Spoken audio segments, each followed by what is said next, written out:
अस्सलाम वालेकुम जी, कैसे हैं आप सब लोग। उम्मीद करता हूँ खैरियत से होंगे। बहुत सारे स्टूडेंट्स के मैसेजेस आ रहे थे कि आपने टिकटॉक के कोर्स में एक चीज नहीं बताई कि हमने लैपटॉप के ऊपर या पीसी के ऊपर वीपीएन का सेटअप कैसे करना है। तो आप लोगों की बहुत फरमाइश के बाद ये वीडियो आज आप लोगों के लिए रिकॉर्ड कर रहा हूँ और ये वीडियो मेरे चैनल पर पड़ी रहेगी। ठीक है, जब तक मेरा चैनल रहेगा आप ये वीडियो जाके देख सकते हैं। और अगर आप लैपटॉप या पीसी में वीपीएन को सेटअप करना चाहते हैं तो यही आप लोगों ने सेटअप जो है वो फॉलो करना है। और मैं ये पर्सनली रिकमेंड नहीं करता क्योंकि वीपीएन या प्रॉक्सी के ऊपर अक्सर मसले आ जाते हैं। प्रॉक्सी के ऊपर तो फिर भी मसले नहीं आते, मोबाइल के ऊपर काम चल जाता है, लेकिन वीपीएन के ऊपर ये इशू आता है कि आपका जब वीपीएन रिकनेक्ट होता है तो आपकी आईपी रोटेट हो जाती है। तो अगर आपने काम करना है तो प्रॉक्सी के ऊपर यूज करें। प्रॉक्सी लैपटॉप के ऊपर मैं रिकमेंड नहीं करता, वो मोबाइल के ऊपर सही चलती है। लैपटॉप के लिए आप वीपीएन ही यूज करें। तो अभी हम चलते हैं लैपटॉप की स्क्रीन पर, वहां पर आपको जाकर बताता हूँ कि आपने कौन सी वीपीएन यूज करनी है, आपने उसको सेटअप कैसे करना है, फिर आपने अपना आईपी स्कोर कैसे चेक करना है, आपने अपनी लोकेशन को कैसे चेंज करना है, वो सारा कुछ आपको बताता हूँ। और इससे नेक्स्ट वीडियो में आपको बताऊंगा कि आपने वीपीएस के अंदर या अपने लैपटॉप या पीसी के अंदर जिसके अंदर आपने वीपीएन सेटअप की है, आपने उसके अंदर जो है अपना टिकटॉक का सेटअप कैसे करना है, वो आपको इसके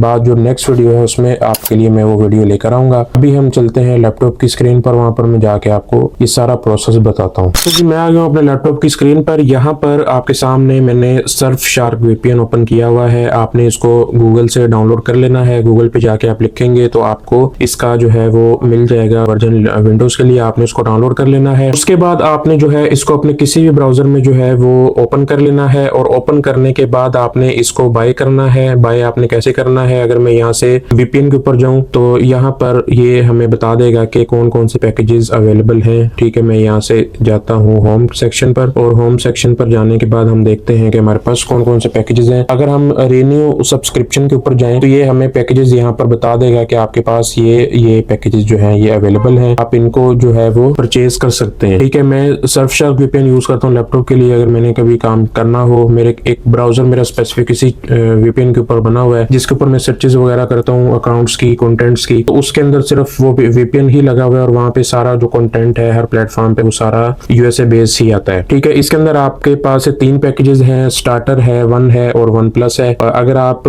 मैं आपको रिकमेंड करूंगा कि आप कम से कम 1 साल के लिए इसको बाय करें। उसकी रीजन ये है कि अगर 1 मंथ के बाद आप इसको रिन्यू करते हैं तो आपकी आईपी रोटेट हो जाती है, तो आपको मसले आते हैं। तो अगर आप इसको 1 साल के लिए बाय करेंगे तो आपकी आईपी जो है वो स्टैटिक रहेगी, किसी किस्म की उसके ऊपर रोटेशन नहीं होगी। तो मैं रिकमेंड करूंगा कि आप ये सिंपल 1 वाला जो पैकेज है आप इसको 12 मंथ के लिए लाजमी बाय करें। ठीक है, जैसे ही आप बाय करेंगे तो आपने अपने सॉफ्टवेयर पर आ जाना है। सॉफ्टवेयर के ऊपर आने के बाद आपने यहाँ से सेटिंग पे आना है, माई अकाउंट पे आना है। तो आप यहाँ से 2 तरीकों से जो है वो लॉगिन कर सकते हैं। एक आप लॉगिन विद गूगल कर सकते हैं और एक आप लॉगिन विद कोड कर सकते हैं। अब ये कोड वाला सीन क्या है, फर्ज करें आपकी किसी दूसरी वेबसाइट पे सर्फशार्क वीपीएन जो है वो इंस्टॉल है, लाइक मोबाइल के ऊपर या किसी लैपटॉप के ऊपर, और वहां पे आपका जो है वो सॉफ्टवेयर पेड है, आपने वही सेम जो है वो यहाँ पर चलाना है। तो फिर आपने क्या करना है, आपने यहाँ से एंटर लॉगिन कोड के ऊपर जाना है। यहाँ पर आपने जो है वो अपना, अब चूंकि ये जो है लॉगिन है तो यहाँ पर अब ये किसी और डिवाइस को लॉगिन करने के लिए हम यूज कर सकते हैं क्योंकि ये खुद इसमें तो ये पहले से लॉगिन है। तो आपने उस डिवाइस से वो लॉगिन कोड उठा के यहाँ पर पेस्ट करना है और लॉगिन के ऊपर क्लिक कर देना, तो आपका ये सेम सॉफ्टवेयर उसी डिवाइस में भी आपका ये सेम सॉफ्टवेयर जो है ये लॉगिन हो जाएगा। अभी हम बात कर लेते हैं कि आपने इसकी सेटिंग कैसे करनी है, सेटिंग में क्या क्या चीजें हैं जो आपने इसकी चेंज करनी होती हैं। ठीक है, सबसे पहले हमने यहाँ पर वीपीएन सेक्शन पर आना है। मैं इसको जरा बड़ा कर लेता हूँ। वीपीएन सेक्शन के ऊपर आने के बाद आपने क्या करना है, आपने यहाँ से अब अपनी आईपी को सिलेक्ट करना है। जिस तरह मैंने यहाँ से यूनाइटेड लिखा तो मेरे सामने यूके की आईपीज भी आ रही हैं, दुबई की भी आ रही हैं और यूनाइटेड स्टेट्स की भी आ रही हैं। तो मैं यहाँ पर चाहता हूँ कि मैं यूएसए की कोई आईपी यहाँ पे सिलेक्ट करूँ, लाइक जिस तरह बूस्टन, मैं चाहता हूँ कि मैं बूस्टन की आईपी को यहाँ पे कनेक्ट करूँ। यहाँ पर अभी हमारा जो है ये कनेक्ट होना स्टार्ट हो चुका है। ठीक है, 90% तकरीबन हो गया है और ये अभी हमारा ये पूरे लैपटॉप में ये वीपीएन जो है वो कनेक्ट हो जाएगा। अच्छा जी, ये बूस्टन का जो हमारा है यहाँ पे आईपी कनेक्ट हो चुका है, आपके सामने आपको नजर आ रहा होगा। अभी एक दफा मैं यहाँ पर जाता हूँ और मैं यहाँ पर जाके लिखता हूँ आईपी स्कोर और हम देखते हैं कि हमारी आईपी कहाँ की आ रही है और हमारा आईपी स्कोर क्या आ रहा है। यहाँ पर आपके सामने ये देखें, हमारी जो आईपी है वो न्यू जर्सी की आ रही है, यूनाइटेड स्टेट्स की, और हमारा आईपी स्कोर ये हमें तकरीबन 95 के राउंड अबाउट दिखा रहा है। तो इट्स मीन कि ये 95 सही है। अगर आपका आईपी स्कोर जो है वो 80 से कम हो तो इट्स मीन कि आपकी आईपी के अंदर या आपकी वीपीएन के अंदर कोई मसला है, तो फिर आपको अपनी जो वीपीएन की लोकेशन है वो चेंज करनी पड़ती है। लाइक अगर बूस्टन पे मुझे 80 से नीचे यहाँ पर आईपी स्कोर देखने को मिलता तो मैं फिर यहाँ से किसी और आईपी को सिलेक्ट करता, लाइक जिस तरह सेटल है, बुफेलो है, न्यूयॉर्क है, फिर मैं किसी और आईपी के ऊपर जाता था, लेकिन अभी इस आईपी के ऊपर मुझे 95 का जो है आईपी स्कोर मिल रहा है, तो मुझे क्या जरूरत है किसी और आईपी स्कोर पे जाने की। अब यहाँ से मैं दोबारा अपनी वीपीएन की सेटिंग में आता हूँ। वीपीएन की सेटिंग में आने के बाद सबसे पहले हम इसकी सेटिंग्स देख लेते हैं कि आपने क्या क्या सेटिंग्स इसके अंदर करनी है। इसके अंदर आपने ये करना है, आपने लॉन्च ऐप ऑन स्टार्टअप को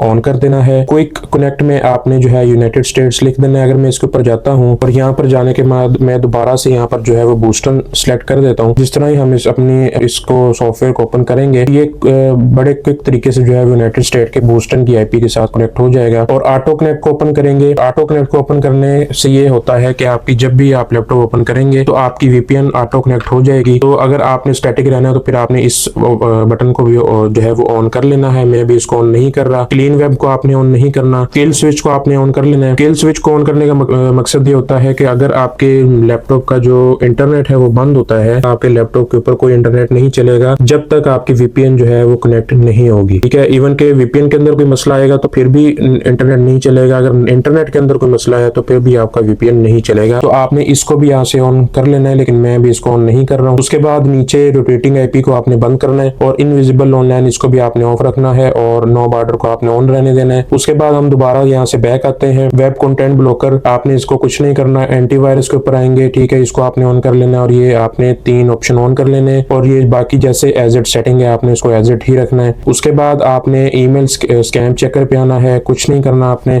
उसके बाद आपने ऐप सेटिंग पे आना है और यहाँ से आपने ये सेंड क्रैश रिपोर्ट्स, मतलब अगर आपकी वीपीएन के अंदर कोई मसला आता है, आपकी वीपीएन क्रैश हो जाती है, तो आपको एक रिपोर्ट या आपको एक मैसेज यहाँ पर नोटिफिकेशन बार में आ जाएगा। तो आपने इसको भी ऑन कर लेना है। उसके बाद हम वापस जाते हैं और नोटिफिकेशंस में जाते हैं और आपने सारे नोटिफिकेशंस जो हैं वो ऑन रखने हैं ताकि आपको बर वक्त पता चल सके कि आपकी वीपीएन के अंदर क्या मसले चल रहे हैं। ठीक है, दोबारा आपने यहाँ से बैक आना है। उसके बाद आपने अकाउंट पे आते हैं तो अकाउंट पे कोई इतनी खास चीज नहीं है। ठीक है, गेट हेल्प पे आते हैं। अगर आपकी वीपीएन के अंदर कोई मसला आता है तो आप यहाँ से इनसे हेल्प ले सकते हैं। ठीक है, आप इनसे बात कर सकते हैं कि मेरी वीपीएन के अंदर ये मसला आ रहा है, तो ये आपके उस मसले को हल कर देंगे। उसके बाद रेफर एंड अर्न है। अगर आपका कोई दोस्त आपके इस लिंक के थ्रू जो है सर्फशार्क को बाय करता है तो उसके ऊपर आप जो है वो अर्निंग भी कर सकते हैं, लेकिन ये फिलहाल हमारे लिए नहीं है, हम इसको एज इट ही छोड़ देंगे। उसके बाद हमने एक सेटिंग और करनी है। हमने आना है अपनी सेटिंग में, लैपटॉप की सेटिंग में आपने आना है और यहाँ पर आपने सर्च करना है डेट एंड टाइम। अब आपने यहाँ से क्या करना है, आपने अपना रीजन चेंज करना है। फर्स्ट करें आपने बूस्टन सेलेक्ट किया था हमने, तो आपने यहाँ से सबसे पहले अपना टाइम जोन चेंज करना है। अब आपको नहीं पता कि बूस्टन का टाइम जोन क्या है, तो आपने ये करना है कि आपने ये सेम क्वेश्चन जो है चैटजीपीटी से पूछना है कि बूस्टन का टाइम जोन क्या है, तो वो आपको बता देगा। जैसे मैंने यहाँ चैटजीपीटी से पूछा भी हुआ है, अगर मैं आपको यहाँ पर दिखाऊं तो मैंने से पूछा कि मुझे ये बताओ कि मेरा टाइम जोन इस्लामाबाद है, तो उसने मुझे इस्लामाबाद का बता दिया। फिर मैंने उससे पूछा कि मुझे बूस्टन यूएसए का टाइम जोन चाहिए, तो उसने फिर मुझे यहाँ पर यूटीसी के अंदर बताया कि आपका जो बूस्टन का टाइम जोन है वो यूटीसी -5 है। अब हमने यहाँ पे देखना है कि हमारा यूटीसी -5 कहाँ पर आता है, तो हमने उसको सिलेक्ट कर लेना है। अब आपने एक चीज देखनी है कि यूटीसी -5 आपके पास यहाँ पर मेरा ख्याल 3 से 4 आ रहे हैं, जिसके अंदर 1 2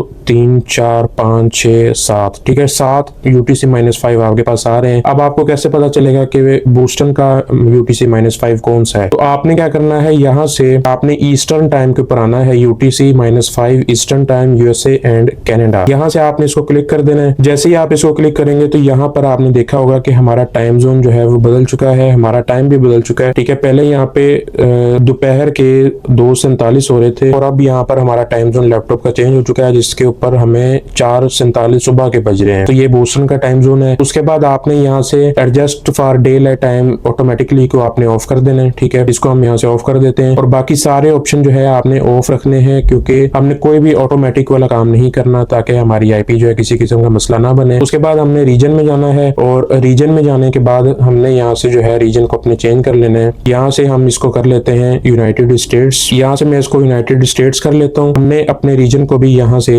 चेंज कर लेना है। ठीक है, तो ये हमारी सेटिंग थी। इसके बाद आपने जाके दोबारा से एक दफा चेक कर लेना है कि आपकी डिवाइस का आईपी स्कोर क्या है। मैं यहाँ से इसको रिफ्रेश करता हूँ, रिफ्रेश करके देखते हैं कि डिवाइस का आईपी स्कोर क्या है हमारा। तो अभी भी हमारा आईपी स्कोर 95 है, तो इट्स मीन के हमारी जो सारी सेटिंग्स है वो हो चुकी हैं। ठीक है, इस तरह आपने अपनी डिवाइस के अंदर वीपीएन को सेटअप करना है, कोई इतना मसले वाली बात नहीं है। जो जो ऑप्शंस मैंने बताए हैं उनको ऑन रखना है, जो जो ऑप्शंस मैंने बताए हैं कि आपने उनको बंद रखना है तो उनको आपने ऑफ ही रखना है, आपने उनको ऑन नहीं करना। तो इस तरह से आप अपनी डिवाइस के अंदर वीपीएन को इजीली सेटअप कर सकते हैं। उम्मीद करता हूँ कि आज की वीडियो आपको अच्छी लगी होगी। अगर वीडियो आपको अच्छी लगी है तो आपने इस वीडियो को लाइक करना है और ये ऑल ओवर जो है वीपीएस के ऊपर भी आप वीपीएस के ऊपर तो हमें चीज की जरूरत नहीं होती, लेकिन लैपटॉप या पीसी के ऊपर आपको अगर वीपीएन सेटअप करना है तो आपने इसी तरीके से करना है। वीपीएन कोई भी हो, आईटॉप हो, सर्फशार्क हो या नॉर्ड वीपीएन हो, कोई भी वीपीएन हो, सेटअप आपने ऐसे ही करना है। तो उम्मीद करता हूँ कि वीडियो आपको अच्छी लगी होगी, और जिन लोगों को इस वीडियो का इंतजार था उनके लिए ये वीडियो रिकॉर्ड की गई है। जिन्होंने अपने लैपटॉप या पीसी के अंदर इस चीज को सेटअप करना था वो ये वीडियो देख के सेटअप कर सकते हैं। व्हाट्सएप चैनल और फेसबुक ग्रुप का लिंक डिस्क्रिप्शन में मौजूद है। फेसबुक ग्रुप पे आप लोग अपने क्वेश्चंस लाजमी पूछा करें, अपनी क्वेरीज पूछा करें, अपने रिजल्ट शो करवाया करें, तो ताकि वो ग्रुप एक्टिव हो और आप लोगों को वहां पर हेल्प मिल सके। व्हाट्सएप चैनल पर मैं बहुत सी इन्फॉर्मेशनल चीजें जो है वो शेयर करता रहता हूँ, तो वो चैनल भी आप ज्वाइन कर लें ताकि आपको हर अपडेट का पता चल सके कि मैं अपनी तरफ से जो भी अपडेट दे सकूँ आप उसको इजिली अवेल कर सकें। तो नेक्स्ट वीडियो में आपसे मुलाकात होती है। अभी तक के लिए वीडियो यही थी। अल्लाह हाफिज।